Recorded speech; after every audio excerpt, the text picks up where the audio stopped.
বিএনপির উপজেলা সভাপতির ফোন করে ডায়াবেটিসের খবর নেয়। তা আমার কথা যদি বিএনপির বিপক্ষে যায়, আমার কথা যদি জামাতের বিপক্ষে যায়, তারা তো আমার দৌড়ানি দিয়া কি করবে তা তো আপনি বুঝতে পারতেছেন না। প্রধান উপদেষ্টা, মাননীয় উপদেষ্টার শেষের দিকে আপনার আর একটা কথা আপনাদের বলা দরকার। আপনি এখানে খুবই স্পেসিফিকলি বারবার নির্বাচনের যে রুটম্যাপটা দিয়েছেন, আমরা অত্যন্ত খুশি হয়েছি। আপনার হাতে সময় আছে 6 মাস। আপনাকে চূড়ান্তভাবে আমরা কয়েকটা প্রস্তাবনা দিতে চাই। নাম্বার 1, এই 6 মাসের মধ্যে আপনি একটা আপার হ্যান্ড নেবেন। সেই আপার হ্যান্ডের চূড়ান্ত কাজ আগামী 1 সপ্তাহের মধ্যে আপনি ইন্টারিম ভেঙে দেন। এই ইন্টারিমের অনেক উপদেষ্টা এখন সামনে কেউ বিএনপির, কেউ জামাতের, কেউ এনসিপির মুখপাত্র হইয়া তাদের দলীয় এজেন্ডাগুলো আপনার সামনে রেখে বাস্তবায়ন করবে। এইটা আপনি হতে দিয়েন না। আপনি অতি জলদি যে নির্বাচনটা উপহার দিতে চান তার জন্য ইন্টারিম ভেঙে দেন এবং অতি দ্রুত তত্ত্বাবধায়ক সরকার ঘোষণা করেন।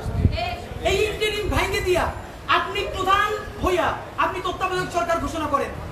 আগামী 6 মাস মাননীয় প্রধান উপদেষ্টা, এটা অনেক অনেক বেশি না, মোর দ্যান ইনাফ এই দেশকে পাল্টাই দেওয়ার জন্য। আপনি কিছু বিপ্লবী সিদ্ধান্ত নেন। সেই বিপ্লবী সিদ্ধান্তের মধ্যে আপনি 1 নম্বরে বলেন যে এই যদি ক্ষমতায় আসবে ওয়াদা করতে হবে 72-এর সংবিধানকে বাতিল করতে হবে।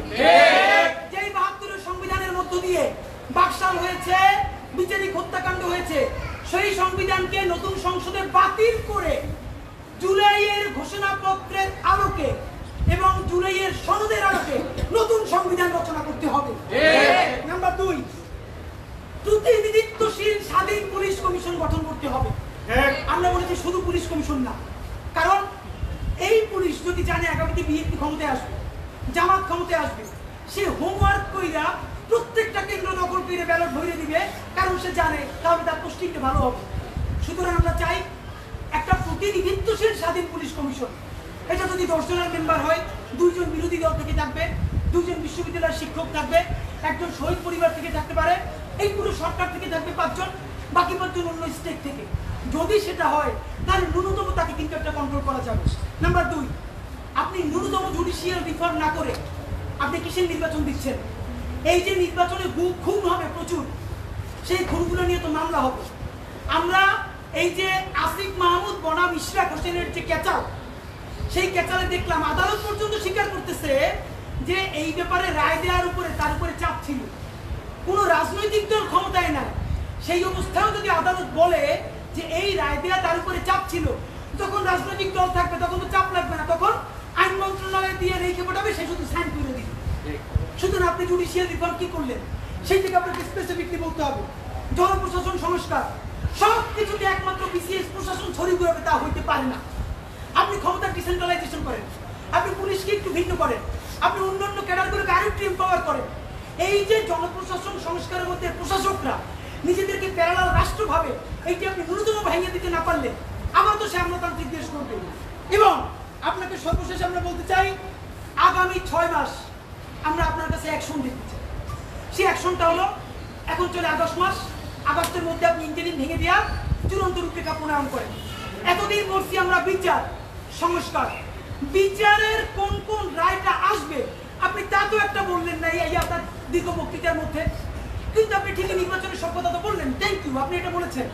তাহলে বিচার নিয়ে আপনি এরকম বলতেছেন না কেন?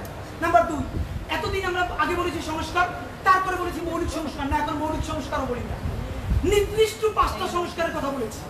আমরা পুলিশের সংস্কার চেয়েছি, আমরা জুডিশিয়াল রিফর্মের কথা বলেছি, আমরা নির্বাচন কমিশনের যে বর্তমান প্যাটার্ন এইটা ভেঙে দেওয়ার কথা বলেছি। প্লিজ, কোন সংস্কারটা কবে হবে?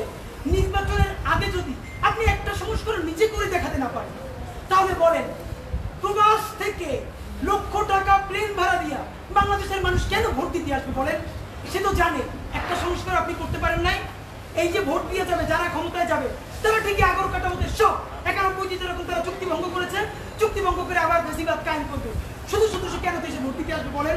সুতরাং আপনি যদি সত্যিকারে চান বাংলাদেশের ইতিহাসেরা সেটা নির্বাচন হোক, প্রবাসীরা ভোট দিক, লক্ষ লক্ষ টাকা খরচ করে মানুষ ঈদের মতো উদযাপন করুক, তাহলে ন্যূনতম কয়েকটা বিচার আপনার নির্বাচনের আগে করে দেখাতেই হবে। এই ইন্টারিমের সকল উপদেষ্টাকে বিদায় দিয়ে নতুন ফ্রেশ তত্ত্বাবধায়ক সরকার গঠন করতে হবে এবং অতি দ্রুত আপনাকে রেভলিউশনারি কিছু কাজ করে দেখাতে হবে, যাতে মানুষ বিশ্বাস করে রাজনৈতিক দলগুলো আসলেও তারা কোনো ধরনের গাদ্দারি করতে পারবে না। এবং সর্বশেষ কথা, সকল রাজনৈতিক দলের সাথে বারবার বসেন উপদেষ্টা মহোদয়, একটা বার 1500 প্রায় শহীদ তার পরিবারের সাথে আপনার বসা দরকার হয় না? এই যে এত সংস্কার করলেন, আমাদেরকে কেন তারা ফোন করে জিজ্ঞেস করে যে এগুলো সব কি তারা না কইলেই চলে যাবে? প্লিজ জুলাই সনদ ঘোষণার আগে যা যা করতেছেন সেই রাজনৈতিক দলগুলোর একদিকে সামনে রাখেন, শহীদ পরিবারগুলোর সামনে রাখেন, তারপর বলেন যে এইটা করছি, একটু শহীদ পরিবারের কথার মূল্যায়ন করেন। এইটা যদি একটাও না করেন তাহলে কি করব? এই সরকার দুর্বল হয় সেটা করবো না, আমরা নির্বাচনের বিরুদ্ধেও দাঁড়াবো না, তাইলে আবার বলবে আমরা গণতন্ত্র চাই না। আমরা যারা ক্ষমতাহীন কিন্তু জনতার জবানে কথা বলি, তারা এই নির্বাচন বয়কটের ডাক দিব। তখন একমাত্র যারা ক্ষমতায় এসে দুর্নীতি করবে সেই 20% মানুষ ছাড়া আপনি কোন কেন্দ্রে একটা কাক বিড়াল খুঁজে পাবেন না। মাননীয় প্রধান উপদেষ্টা, জনতা শক্তিশালী না ক্ষমতা শক্তিশালী, আপনি যদি সেটা চ্যালেঞ্জ হিসেবে নিতে চান তাহলে কোনো সংস্কার ছাড়া নির্বাচন দিতে পারেন, কিন্তু শত শত যে লাশ তারা ফালাবে সেই দায়ও আপনার নেওয়া লাগবে। মাননীয় প্রধান উপদেষ্টা, আপনারা আমরা ভালোবাসি জুলাইয়ের জন্য, আপনি প্লিজ তাদের বন্দুক আপনার কাঁধে নিয়ে আপনি বিদায় নিয়েন না। আপনি জুলাইয়ের বন্দুকটা হাতে নেন, রাজনৈতিক দল আর্মিরে ডাইকে বলেন যদি আমার হেল্প করেন, নইলে যা যা করছেন সব বইলে আমি বিদেশ চলে যাব। যেই বাংলাদেশ জুলাই অর্জন করছে সেই জুলাই আবার তাদের বিরুদ্ধে রক্ত দিয়া ইনশাআল্লাহ ইনসাফের বাংলাদেশ গড়বে। বাংলাদেশ জিন্দাবাদ, ইনকিলাব জিন্দাবাদ।